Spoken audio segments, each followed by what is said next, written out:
প্রাথমিক পর্যায়ে আছি আমরা। এই মানে এটা একটা বেশ বড় ইনসিডেন্ট, একটা সরকারি কর্মকর্তাকে গুলি করা হয়েছে, তাও মাদকের। যে কারণে আমরা প্রাথমিকভাবে আপনাদেরকে ব্রিফ করতেছি, আমরা তদন্ত চালাচ্ছি, তদন্তে আরও হয়তো কিছু পাওয়া যাবে। আমরা তো এই যে দেখেন একটা অস্ত্রের কথা জানতাম, পাইছি 3টা।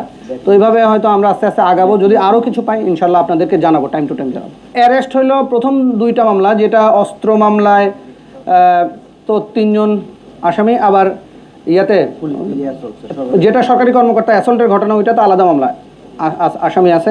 আর এই মামলার অস্ত্রটা ডিফারেন্ট আরেক লোকের কাছ থেকে উদ্ধার হয়েছে, ওইটা লিঙ্ক ধরেই আমরা গেছি, ওইটা আলাদা আসামি হবে। নাম হলো সৈয়দ জিসান আহমেদ, বয়স 29, সৈয়দ হাসিবুল হাসান ওরফে পিয়াস, ওমর ফারুক আর সুলাইমান হোসেন চৌধুরী। গুলি করার জন্য সবাই তো রেসপন্সিবল। ওদের বিরুদ্ধে এখন পর্যন্ত আমরা মামলার কোনো তথ্য পাইনি। না, সবই তো অত্যাধুনিক অস্ত্র, একটা রিভলভার, 2টা পিস্তল, একটা একদম পুলিশের, এটা মডেল 9mm। না, এদের কোনো রাজনৈতিক পরিচয় নাই, এরা সন্ত্রাসী।